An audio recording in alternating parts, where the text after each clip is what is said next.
Halo, selamat jumpa lagi dengan Ibu Vera Lai dalam mata pelajaran Seni Budaya Part 6 khusus kelas 11 SMA.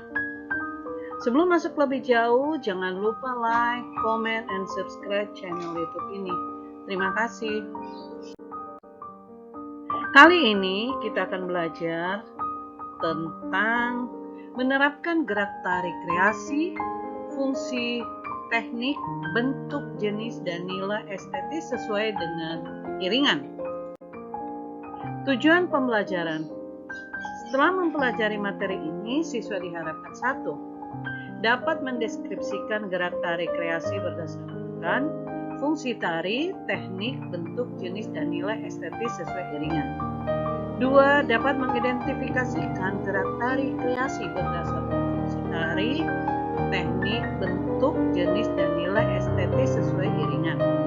3. Melakukan eksplorasi karya tari, kreasi berdasarkan fungsi tari, teknik, bentuk, jenis, dan nilai estetis sesuai iringan. 4. Melakukan asosiasi karya tari, kreasi berdasarkan fungsi tari, teknik, bentuk, jenis, dan nilai estetis sesuai iringan.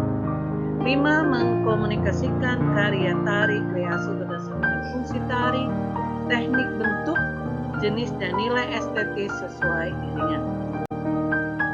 Fungsi tari. Ada beberapa cara untuk mengamati tari-tarian Indonesia. Salah satunya dipandang dari fungsinya. Menurut Sudarsono, dalam bukunya di tahun 1998, membagi fungsi tari atas dasar 1. Pengamatan terhadap tari yang berfungsi sebagai upacara. Tari yang berfungsi sebagai upacara apabila tari tersebut memiliki ciri, dipertunjukkan pada waktu terpilih, tempat terpilih, penari terpilih, dan disertai sesajian.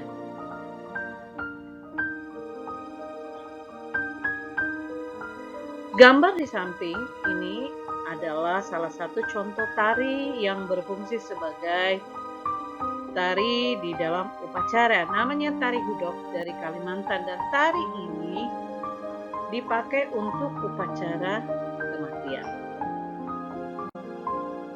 Yang kedua, pengamatan terhadap tari yang berfungsi sebagai hiburan dari ekspresi diri. Tari yang berfungsi sebagai hiburan pribadi memiliki ciri gerak spontan.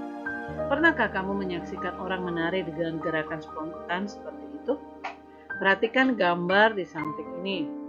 Gambar di samping ini adalah salah satu contoh tari yang berfungsi sebagai hiburan pribadi.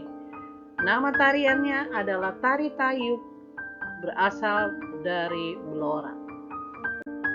Yang ketiga, pengamatan terhadap tari yang berfungsi sebagai penyajian estetis.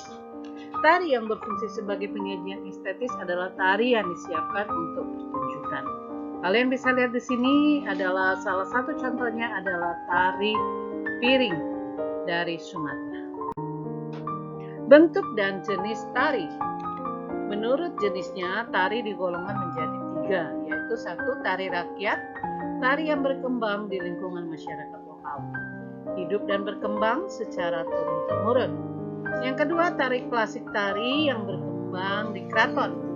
Tari ini memiliki pakem-pakem tertentu dan nilai-nilai estetis yang tinggi. 3. Tari kreasi baru, tari yang dikembangkan sesuai dengan perkembangan zaman, namun pada dasarnya tidak menghilangkan nilai-nilai tradisi itu sendiri.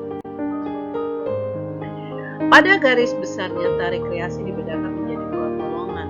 Yang pertama, tari kreasi berpolakan tradisi, merupakan tari kreasi yang garapannya dilandasi oleh kaidah-kaidah tari tradisi, baik dalam koreograf, musik, tata busana, dan tata rias, maupun tata teknik pentasnya. Ada sebagian pengembangan yang dilakukan, namun tidak menghilangkan unsur utama dari tradisi. Yang kedua, tari kreasi non-tradisi merupakan tari yang garapannya melepaskan diri dari pola-pola tradisi, baik dalam hal koreograf, musik, rias, dan busana maupun tata teknik pentasnya. Nilai estetis tari. Estetis atau estetika adalah nilai keindahan yang terdapat dalam karya seni. Seni tari sebagai bagian dari seni umumnya sudah tentu memiliki nilai estetis sebagai kriteria untuk menilai keindahan gerak sebagai berikut. Wiraga digunakan untuk menilai kompetensi menari, meliputi keterampilan menari, hafal terhadap gerakan, ketuntasan gerak, dan keindahan gerak. Kedua, wirama untuk menilai kesesuaian dan keserasian gerak dengan irama atau iringan, kesesuaian dan keserasian gerak dengan tempo. Lalu yang ketiga, wirasa untuk menilai kesesuaian gerak dengan tema tari yang terlihat dalam cara kamu memberikan penjiwaan terhadap tari. Contoh tari Bali. Kalian bisa melihat di sini ada tari Bali. Wiraga, sikap tangan dan lengan dengan ruang yang terbuka lebar. Posisi badan cenderung condong disertai ekspresi mata yang lincah, diiringi wirama yang dinamis dan wirasa yang energik. Contoh yang kedua adalah tari Arjuna dari Jawa. Wiraga, sikap kaki dan tangan dengan ruang yang sedang. Wirama, iringan tari gending, tempo sedang berirama mengalun. Wirasa, tenang. Tari kreasi berdasarkan iringan.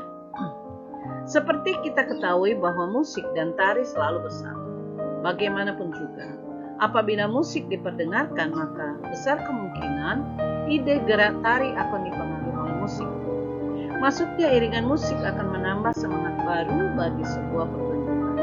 Musik iringan tari terdiri dari dua, yaitu musik internal.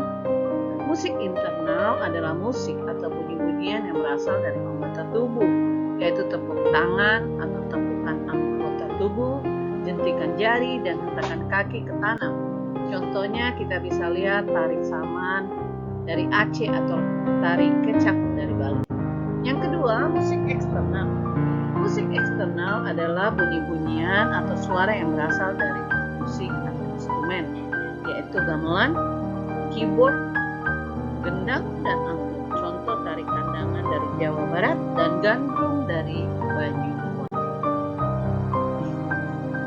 Kamu bisa memanfaatkan lagu-lagu daerah kamu sendiri atau daerah lainnya untuk membuat iringan tari. Indonesia memiliki beragam etnis dan setiap etnis atau suku memiliki lagu-lagu rakyat. Tentunya kamu ingat lagu yang Korambeang dari Papua, Manuk Dadali dari Jawa Barat, Bungong Jempa dari Aceh, atau Ampar-Ampar Pisang dari Kalimantan Selatan. Lagu-lagu tersebut bisa dijadikan sebagai musik untuk mengiringi tari. Pertama, perhatikan irama dan tempo lagu serta lirik lagu untuk menentukan tema tarian. Kedua, membuat gerakan sesuai dengan iringan. Sebagai contoh, lagu Manuk Dadali mengisahkan tentang kegagahan burung Garuda dengan tempo sedang, irama riang, dan gagah. Kamu bisa gabungkan lagu tersebut dengan iringan gitar, tam-tam, perkusi, atau instrumen lainnya. Sudah tentu gerak tarinya harus menyesuaikan dengan tema kegagahan seekor burung. Tatkala kamu membuat gerak, jangan ragu. Kembangkan daya hayal dan imajinasi kamu. Kalau perlu, tambah properti tari yang bisa memakan tema kegagahan tersebut. Demikianlah video pembelajaran kali ini. Terima kasih sudah mengikuti video pembelajaran ini. Jangan lupa like, comment, and subscribe channel ini. Sampai jumpa.